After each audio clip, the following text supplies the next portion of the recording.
यशवा है मशियाक में मेरा आप सबको शब शलोम। यहोवा आप सबके साथ हो, आपको बहुत सारी आशीषें और बरकतें दें।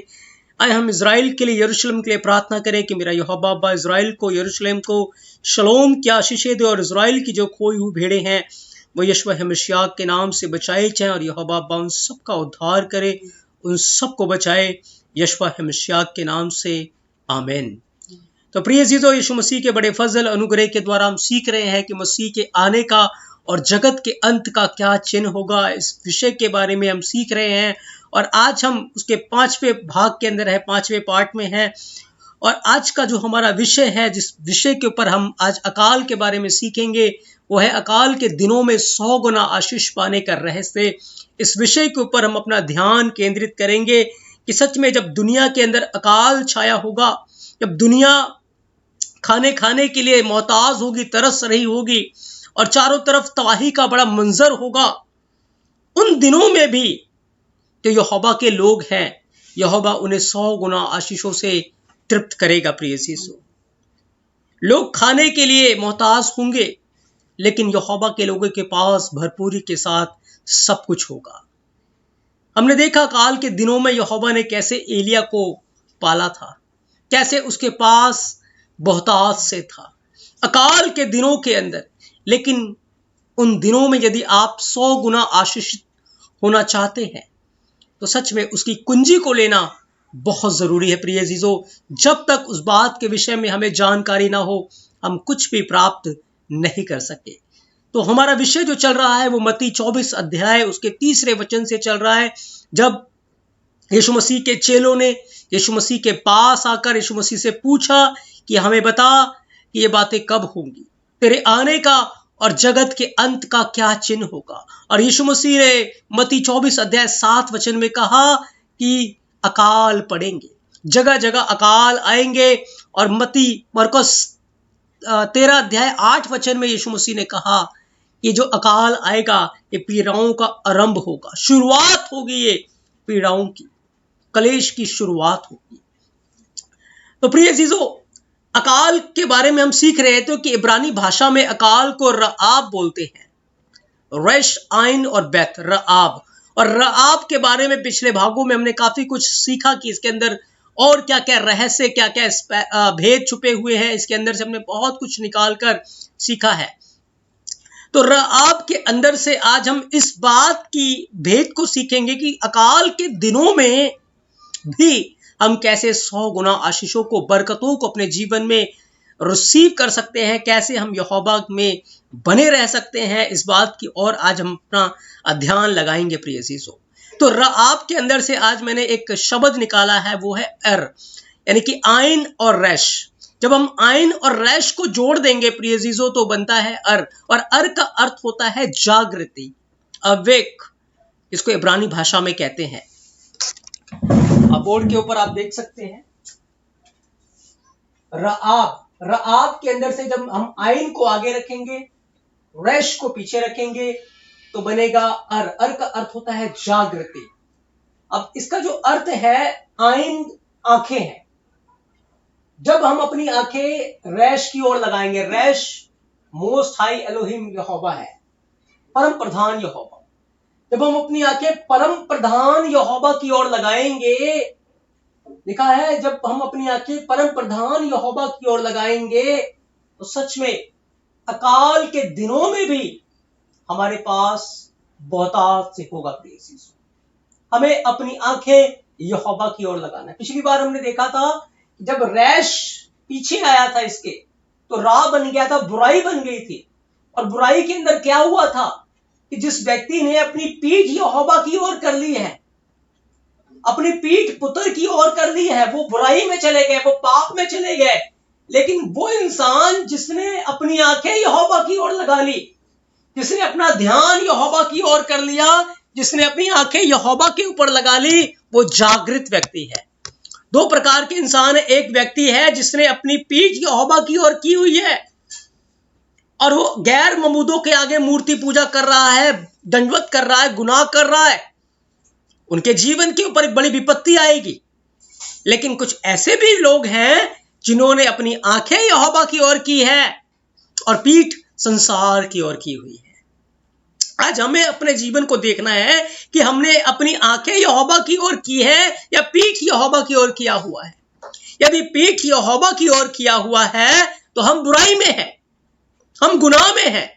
लेकिन यदि हमने अपनी आंखें यहोवा की ओर लगाई हैं, यदि हमने अपनी आंखें यहोवा एलोहीम की ओर लगाई हैं, तो फिर हम जागृत हैं, हम जाग रहे हैं। प्रिय यीशु, क्या हमारा ध्यान हमारे परम प्रधान यहोवा की ओर है? क्या हमारी आंखें यहोवा की ओर है? बीते दिनों में जब कोरोना की बीमारी अपने चरम सीमा पर थी, उस समय एक भयंकर अकाल था। बहुत सारा फाइनेंशियल लॉस हर कंट्री, हर देश, हर व्यक्ति उठा रहा था। भारी मात्रा में जॉब्स गई थी और वो एक अकाल का दौर था जब लोग बहुत डरे हुए थे, घबराए हुए थे और कुछ समझ नहीं आ रहा था कि क्या करें। उस समय क्या हुआ, बहुत सारे लोगों ने बहुत बर्बादी में से वो गुजर के गए। लेकिन जिनकी आंखें यहोवा की ओर लगी हुई थी, जिनका ध्यान यहोवा की ओर लगा हुआ था, उन्होंने उन दिनों के अंदर भी 100 गुना आशीष पाई है। उन्होंने 100 गुना फसल काटी है। प्रिय यीशु, 100 गुना। और सच में मैं भी इस बात का गवाह हूं कि जब पूरी दुनिया के अंदर एक भारी तबाही थी, हर कोई स्ट्रगल कर रहा था, परेशानी के दौर में था, उन दिनों के अंदर भी यहोवा ने मुझे 100 गुना आशीष दी। और मैं देख रहा था कि सच में ये ऐसा टाइम चल रहा है जब डिमोशंस हो रहे हैं, लोग नीचे की तरफ जा रहे हैं, लेकिन यहोवा के ऊपर जो भरोसा रखते हैं, विश्वास करते हैं, वो ऊपर की तरफ जा रहे हैं, वो भरपूरी में जा रहे हैं। और सच में यहोवा ने उन दिनों में मुझे बहुत भरपूर किया, मुझे बहुत आशीष और बरकत दी। क्यों? क्योंकि मेरी आंखें यहोवा की ओर लगी हुई थी। प्रिय जीजो, जब हम अपनी आंखें अकाल के दिनों में यहोवा की ओर लगा लेंगे, याद रखें, हमारा इंतजाम यहोवा की ओर से होगा। हमारा भोजन जो है वो यहोवा की ओर से आएगा। जंगल के अंदर जब यहोवा इजराइलियों को लेकर गया, और जंगल ऐसा जंगल था जो रेगिस्तान था, विल्डरनेस था, कोई पैदावार नहीं थी, दूर दूर तक कोई पैदावार नहीं। और उस जगह के ऊपर यहोवा ये चाहता था मेरे लोगों का ध्यान मेरे ऊपर लग जाए। जब एक छोटा बच्चा पैदा होता है, जन्म लेता है, उस बच्चे का ध्यान सिर्फ उसको उसकी मां की तरफ होता है, क्योंकि उसको पता है उसको जो कुछ भी मिलेगा उसकी मां से मिलेगा और किसी से कुछ नहीं मिलेगा। बच्चे के पास कोई और हो ना हो, उसकी मां का होना बहुत जरूरी है। ऐसे ही जंगल के अंदर उनके पास और कोई सहारा नहीं था, और कोई भी नहीं था जिसकी ओर वो अपनी आंखें लगा सके या कोई उनकी जरूरत को पूरा कर सके, लेकिन स्वयं यहोवा था। और यहोवा ने अद्भुत तरीके से ऐसे इंतजाम किए जिनके द्वारा वो अपनी आंखें यहोवा की ओर लगा सके ऐसी परिस्थिति में। लेकिन उस समय भी ऐसे कठोर और जिद्दी लोग थे, अनाज्ञाकार लोग थे, जिन्होंने यहोवा की ओर अपनी आंखें नहीं, अपनी पीठ कर ली और पाप में गिर गए। लेकिन जिन्होंने यहोवा की ओर अपनी आंखें लगाई, जो जागृत रहे, वो आशीष पाए, उन्होंने आशीष पाई, 100 गुना वो ब्लेसड हुए। प्रिय यीशु, तो आज हम बाइबल से इस बात की कुंजी को ले रहे हैं कि अकाल के दिनों में यदि आपको फ्रूटफुल होना है, क्योंकि आने वाले दिनों में जब अकाल इस दुनिया के अंदर आएगा, तो उस समय यदि आपने अपनी आंखें यहोवा की ओर लगा ली, आपने यदि अपना ध्यान यहोवा की ओर लगा लिया, तो फिर आप बढ़ेंगे उन दिनों में।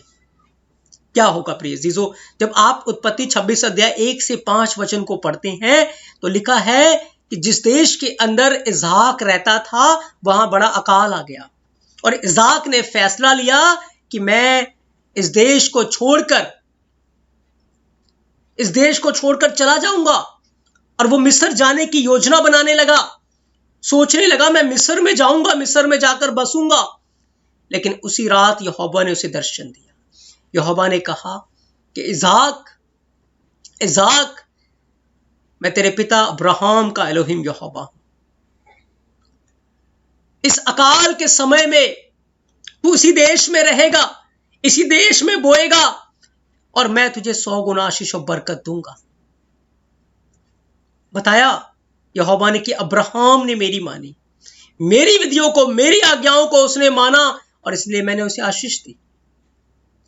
इसहाक ने जब यहोवा की बातों को सुना, उसने अपना ध्यान फिर मिस्र की ओर नहीं लगाया। मिस्र संसार है प्रिय सीसो, संसार है, क्योंकि ऐसा समय आने वाला है जब आपको देखने में आएगा कि संसार के पास खाने के लिए भोजन है, संसार के अंदर सुकून है, आराम है, लेकिन मसीह लोगों के लिए, जो यहोवा को मानते हैं, उनके लिए एक बड़ी समस्या का समय होगा। क्योंकि वो अकाल, 2 प्रकार के अकाल आएंगे इस दुनिया के अंदर। एक अकाल यहोवा की ओर से आएगा, और वो जो यहोवा की ओर से अकाल आएगा, उस अकाल के अंदर मसीह लोगों को कोई हानि नहीं होगी, क्योंकि यहोवा अपने लोगों का इंतजाम करेगा। वो अपने लोगों के माथों के ऊपर एक छाप लगाएगा, एक मोहर लगाएगा, और उस अकाल से उसके लोगों को कोई हानि नहीं होगी।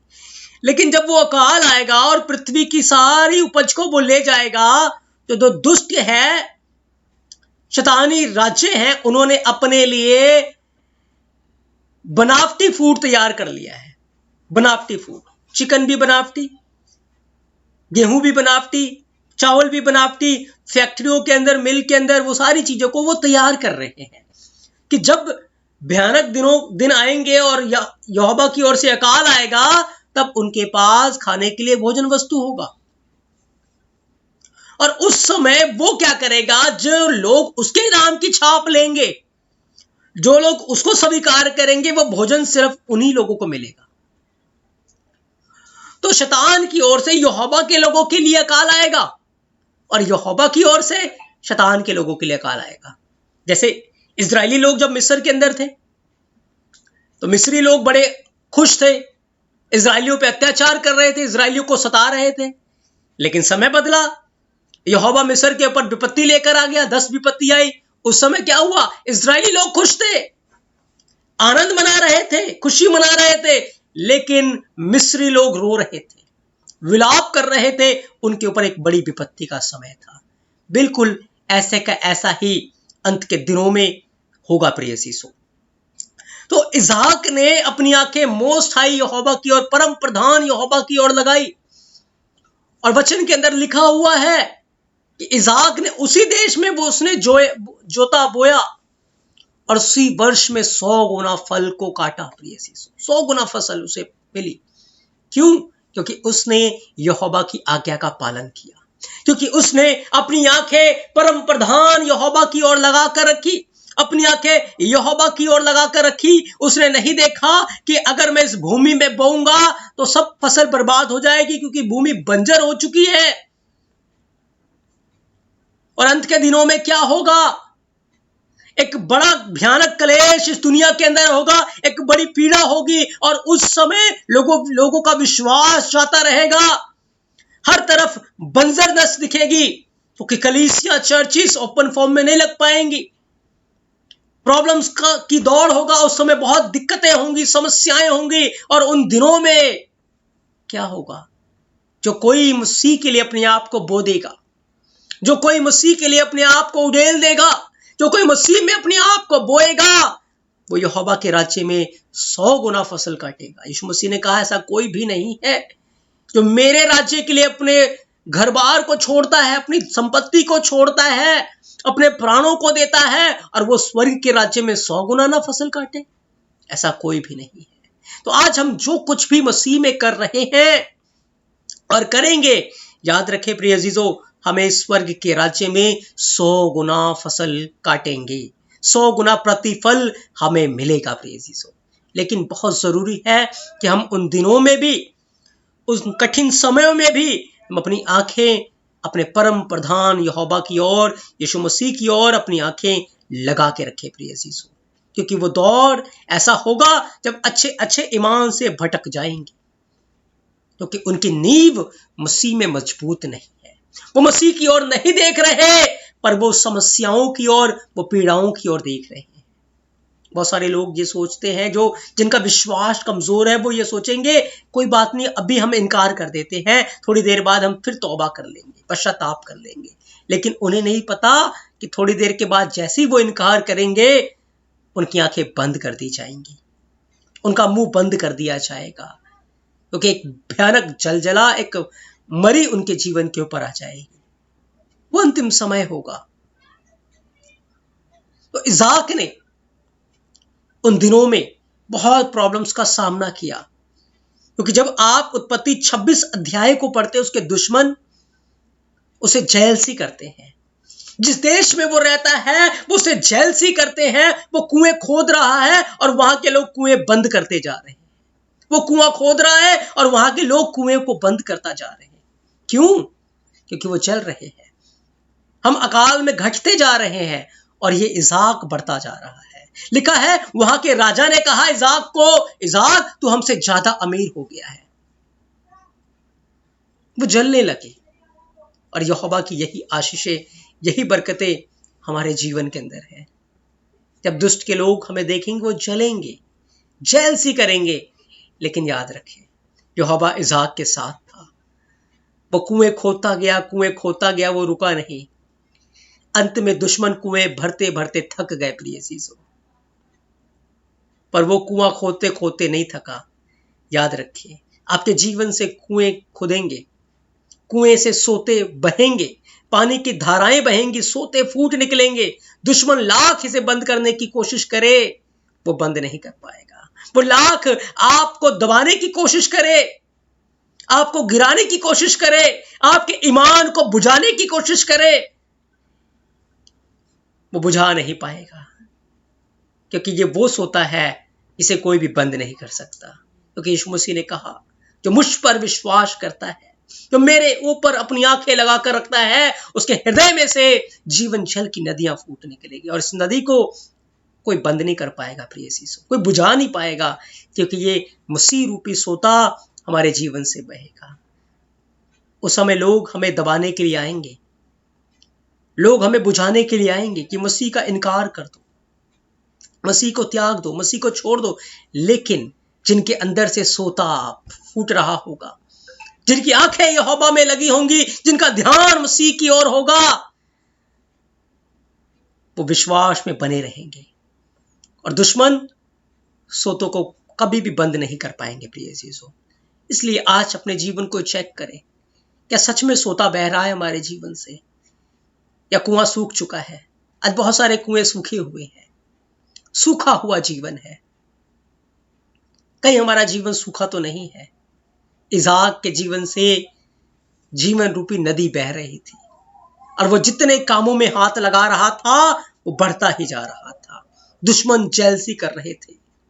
याद रखे, जब आप बढ़ेंगे लोग जेलसी करेंगे, लेकिन याद रहे, आपको मसीह में बने रहना है, अंत तक उसमें धीरज धरना है।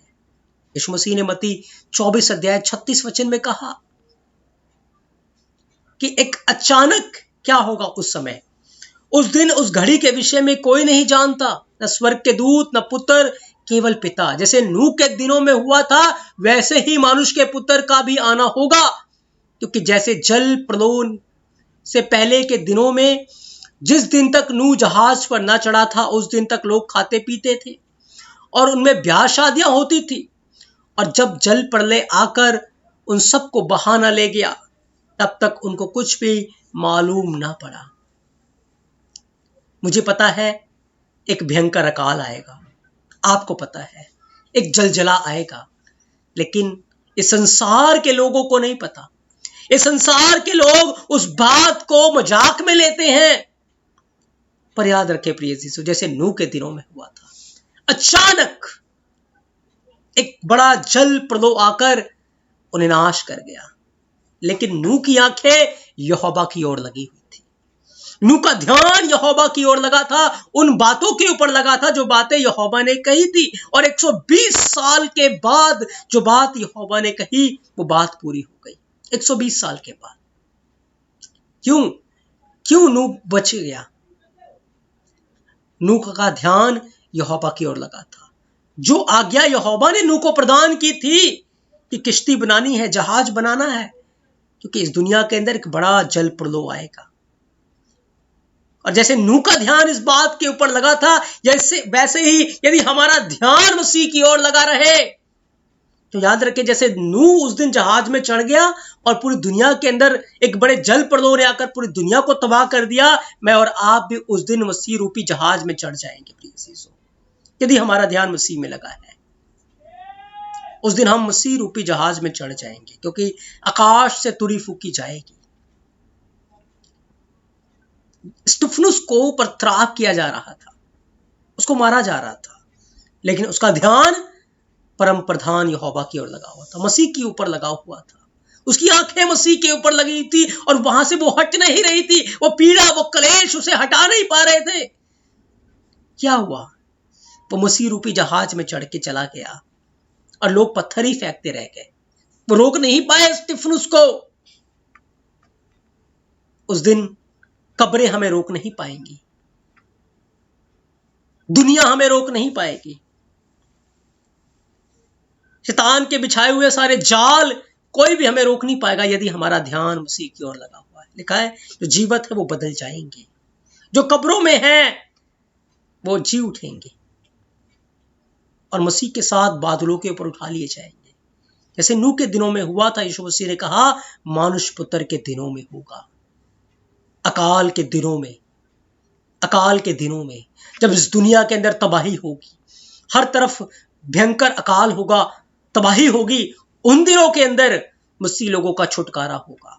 उन दिनों के अंदर मसीह लोगों का उठाया जाना होगा। उन दिनों के अंदर मसीह लोगों के लिए भरपूरी होगी, यदि उन मसीह लोगों का ध्यान यहोवा के ऊपर लगा हुआ है। यदि आपकी आंखें मोस्ट हाई एलोहिम यहोवा की ओर लगी हुई है, आप जागृत हैं, तो याद रखें आपका छुटकारा प्रकट होगा। यीशु मसीह ने कहा मत्ती 24 अध्याय 40 वचन के अंदर कि उस समय दो जन खेत में होंगे, एक ले लिया जाएगा और दूसरा छोड़ दिया जाएगा। दो स्त्रियां चक्की पीसती होंगी, एक ले ली जाएगी और दूसरी छोड़ दी जाएगी। क्योंकि लिखा है तुम भी तैयार रहो, क्योंकि जिस दिन, जिस समय के विषय में तुम सोचते भी नहीं होगे, उसी समय मनुष्य का पुत्र आ जाएगा। प्रिय जीसो, उन दिनों में क्या होगा? लिखा है दो स्त्रियां खेत में काम कर रही होंगी, दो स्त्रियां चक्की पीस रही होंगी, एक ले ली जाएगी, एक छोड़ दी जाएगी। खेत संसार है। और उस समय जब हम मसीह में वर्क कर रहे होंगे, काम कर रहे होंगे, कुछ लोग अपना धीरज खो बैठेंगे, कुछ लोग ईमान से भटक जाएंगे, लेकिन कुछ लोग अपनी आंखें यहोवा की ओर लगा कर रखेंगे, कुछ लोग अपना ध्यान मसीह की ओर लगा कर रखेंगे। और यदि हम उन दिनों में भी अपना ध्यान मसीह में लगा कर रखेंगे, तो याद रखें हम ले लिए जाएंगे और जो भटक गए हैं वो छोड़ दिए जाएंगे। क्योंकि प्रिय यीशु, जो बातें यीशु मसीह के मुंह से निकली हैं वो टल नहीं सकती, उनका पूरा होना अवश्य है और वो पूरा होकर ही रहेंगी। इस दुनिया के अंदर एक भयंकर अकाल आने वाला है और अकाल के आने से पहले यूसुफ ने तैयारी करी थी। अकाल जब आ गया था, यहोवा ने इसाक से बात की, इसाक ने तैयारी कर ली। और आज मेरे और आप, हम सबको इस बात के बारे में बताया जा रहा है कि एक भयंकर अकाल आने वाला है। क्या हम तैयार हैं? क्या हमने तैयारी कर ली है? क्या हमने अपनी आंखें यहोवा की ओर लगा ली है या पीठ ही यहोवा की ओर की हुई है? अपने जीवन को जांचें प्रिय यीशु। अकाल के दिनों में यदि आप चाहते हैं कि आप मसीह के साथ उठा लिए जाएं, आप चाहते हैं कि आप उन दिनों में 100 गुना आशीष पाएं, 100 गुना भरपूरी आपके पास हो, तो फिर उन कठिन समय में भी आपको अपना ध्यान पीड़ाओं के ऊपर नहीं, कलेशों के ऊपर नहीं, सताव के ऊपर नहीं, दुखों के ऊपर नहीं, बीमारियों के ऊपर नहीं, मसीह के ऊपर अपनी आंखें लगानी है, उसकी ओर अपना ध्यान लगाना है। तब आप अकाल के दिनों में बोएंगे और 100 गुना आशीष पाएंगे प्रिय यीशु। सच में यहोवा अपने लोगों के साथ है और वो अपने लोगों को उन भयंकर दिनों में के अंदर, उन कठिन समयों में वो अपने लोगों को संभालेगा प्रिय यीशु। आए हम अपनी आंखें यहोवा की ओर लगाएं, उसकी ओर ताकते रहें, जैसे नूह ने अपनी आंखें यहोवा की ओर लगा के रखी, जैसे इसाक ने लगा के रखी, एलिया ने लगा के रखी। प्रिय यीशु, हम अपनी आंखें यहोवा की ओर लगा के रखें। यहोवा बाबा अपने इस पवित्र वचन के द्वारा आपको बहुत सारी आशीषें और बरकतें दें। अगले भाग में हम और भी बहुत सारी भेद की बातों को, अकाल के बारे में सीखेंगे प्रिय अजीजों, और हम बहुत सारी आशीषों को, बरकतों को अपने जीवन में रिसीव करेंगे प्रिय अजीजों। सच में बहुत सारी भेद की बातें यहोवा ने अकाल शब्द के अंदर, रात के अंदर ही छुपा के रखी है, जो पिछले 5 भागों में हमने सीखा है।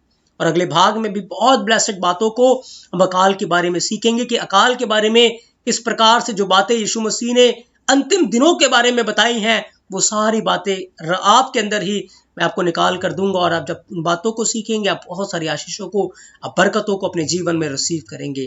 तो यहोवा आप सबके साथ हो, आपको बहुत सारी आशीषें और बरकतें दे। आमीन।